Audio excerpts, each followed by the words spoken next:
इस वीडियो में हम बात करेंगे 313 सीआरपीसी की। इसमें देखिए 313 सीआरपीसी में स्टेटमेंट होती है अक्यूज़ की। जो दोषी होता है किसी केस में, किसी क्रिमिनल केस में, उसकी स्टेटमेंट होती है 313 सीआरपीसी के तहत। स्टेटमेंट ऑफ अक्यूज़, जो दोषी होता है, जिस पर इल्ज़ाम लगा होता है, जिस पर एफआईआर होती है। एफआईआर होने के बाद उसके बाद चालान पेश किया जाता है, चार्जशीट पेश की जाती है कोर्ट के अंदर।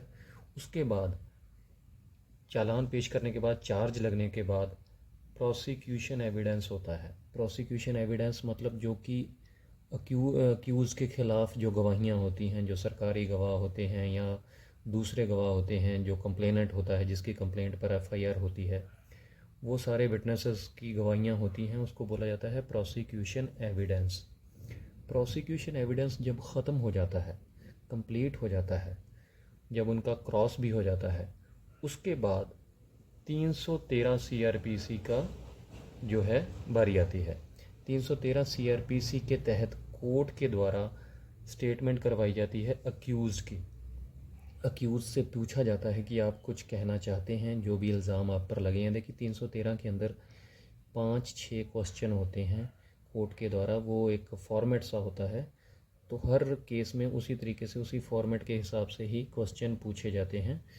क्वेश्चन लिख दिए जाते हैं तो अक्यूज़ ने उनका जवाब देना होता है।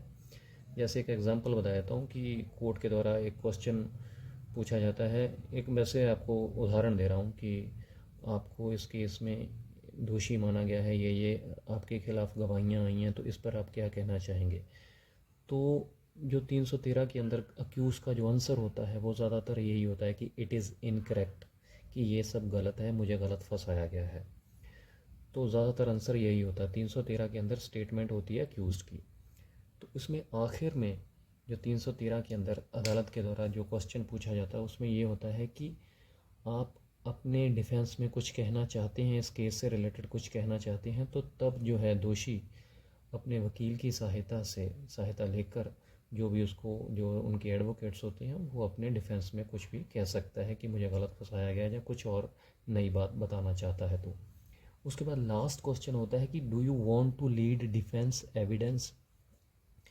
दोषी से 313 सीआरपीसी की जो स्टेटमेंट होती है अक्यूज़ की, कोर्ट के द्वारा, जज साहब के द्वारा ये पूछा जाता है 313 के अंदर कि आप डिफेंस एविडेंस लीड करवाना चाहते हैं कि नहीं, कि अपनी डिफेंस में कोई विटनेस बुलाना चाहते हैं या नहीं।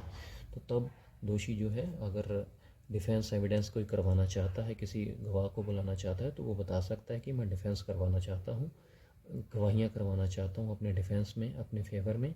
या फिर वो बता सकता है कि नहीं, मैं डिफेंस एविडेंस लीड नहीं करना चाहता। तो जब 313 की स्टेटमेंट हो जाती है, उसके बाद क्या आता है, डिफेंस एविडेंस। अगर डिफेंस एविडेंस वो करवाना कोई चाहता है, तो इस तरीके से 313 की स्टेटमेंट होती है। जो 313 की जो स्टेटमेंट होती है वो हमेशा बिना शपथ के होती है। तो उम्मीद करता हूँ आपको क्लियर हो गया होगा। 313 सीआरपीसी की स्टेटमेंट, जो कि दोषी की स्टेटमेंट होती है, कि उसकी स्टेटमेंट होती है। अगर अभी भी कोई कन्फ्यूजन हो तो प्लीज़ कमेंट करके ज़रूर पूछिएगा, और लॉ से रिलेटेड कोई और भी जानकारी चाहिए तो भी आप कमेंट करके पूछ सकते हैं।